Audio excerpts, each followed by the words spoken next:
Okay. Hi, Brian Tyler. Hi. How you Nice doing? to be here. Thank you. Let's shoot you with some questions. Yeah. As a film music composer, what time did you know this is what I wanted to do? How the time?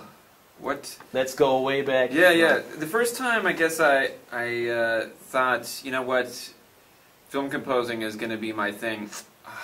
I don't really know. I know at least when it piqued my interest, and that was, you know, when I was a kid, and I went through my dad's record collection, and he had classics. He had, you know, Vertigo and North by Northwest and Star Wars and, you know, the Planet of the Apes and on, you know, kind of the ones, you know, those types of films. And then, you know, I guess as I grew up, you know, I was listening to a lot of John Williams, and I was someone that loved to buy film music and loved to listen to it.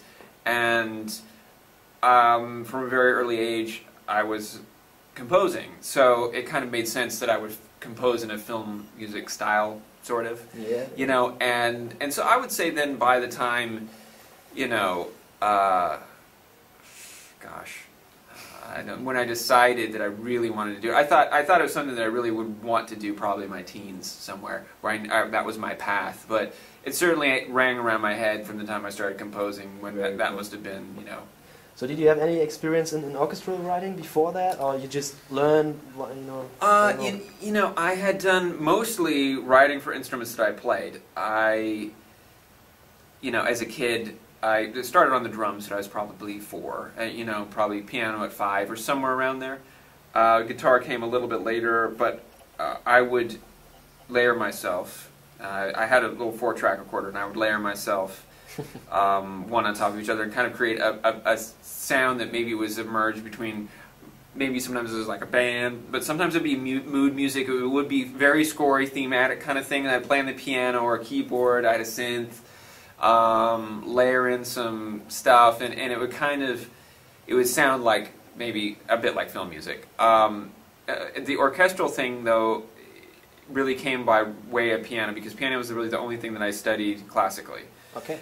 And as I, like, you know, I would say at about 14 or so, became more involved with percussion as well, and I started actually playing in college ensemble groups and in orchestral groups. I played in orchestras. I would play in kind of pretty serious stuff, percussion ensembles. I would do piano work that was, you know, got a lot more advanced. Also at that time, probably around 14, around there, I started doing studio gigs as a drummer in LA, and then 14, 15, 16. As I went through my teens, I became more of a professional musician, more on the drums, and time more and more. Yeah, more and more as time went. And then during that time, I also was taking a lot of courses in music, and I was really interested in it, theory and harmony and counterpoint and all that.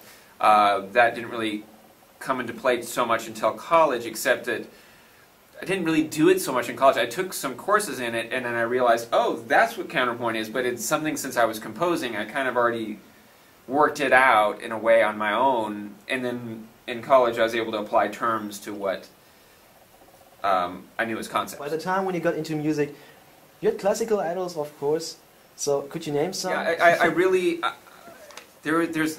that's a great one. Rite of Spring is great. I got to say that, you know, for me, I loved Holst, I love the Planets, you know, of course, and Debussy, and I love Bartok's the Mandarin, you know, and I was really into Penderecki and the kind of the sonic Polish avant-garde of the 20th century, and then at piano, it was Chopin and Rachmaninoff and the tricky stuff, you know, the crazy, you know, lush romantic, orchestrationally. I loved Wagner. And what about Ravel? You know, Mother Goose or yeah, yes, of course. Yeah, I mean, amazing stuff, and also the use of low brass and kind of extended horns, and which kind of also dovetailed into what, like I said before, with Bartok, and percussion, and gosh, it's just just too many to name. But even then, and so I was really into Steve Reich and things like that as well, ensemble work and kind of phasing and weird stuff like that. John Adams, some of the modern people, and of course, I mean, to take for granted what you know, the originators of Beethoven and Mozart and Brahms and all that. You know, that was, I love that music. It's just that I kind of got more into slightly later era classical composers. To speak about film music, actually composing, how involved are your orchestrator on a more bigger orchestral score? Does it depend on, right? You know, it depends. Let's say you have about 5 to, I don't know, 8 movies a year. Right. So a lot of time pressure. How involved are your orchestrator? You know? Yeah, you know, it varies. Sometimes they're, the majority of the time, orchestrators for me probably feel a bit constrained because I do write out everything. And it's, like for instance, one of the classic jobs that was so difficult for orchestrators would be like on Alien vs. Predator, Requiem, where they were actually like Robert L. High and Dan New and Brad Warner and all of them. They really, their job was orchestration by subtraction. I had kind of written it impossibly, where it was just, it was too much, too many lines, and it was.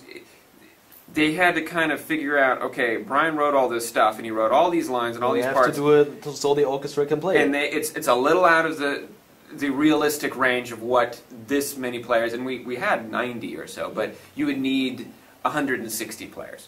And so in order to capture the sound I wanted, which I had in my head, and I knew when I was doing it, I'm saying, I know that this is big, huge. Yeah, and I have too many flute parts, and I know I have too many bassoons playing, and there aren't enough violas, and the percussion is for 17 percussion players. I realize that, but I'm gonna do it anyway, and let's see how we can work it. And one of the most difficult things was actually corralling the percussion players, and in between each take, they would try to set up each player. We had a bunch. So they can change. Yeah, and I think we had probably 7 at the end, and they were still in between. The biggest kind of time suck on the whole thing was I wanted to conduct right away the next cue because I just want to keep going. I'm really, really crazy with these sessions, and they would be saying, "Hold on, Brian, we're trying to get the crotales here, and like the timpanis here with the gong on the thing, and the marimba and the xylophone." Everything was just kind of all, each person had all these different instruments all around them. So that was pretty crazy. Is there a time when you actually do write a sketch or something by hand? Yeah. Because nowadays everything is done by computers, of course, because everything has to be fast. But what about writing out per hand? Yeah, because every most once of in a while, people can't do that. Yeah, anymore. yeah. Every once in a while, you'll see I get my scores bound at the end of each movie, so I can have it in a book. And you'll notice that a lot of the scores are pencil, and I just like them that way.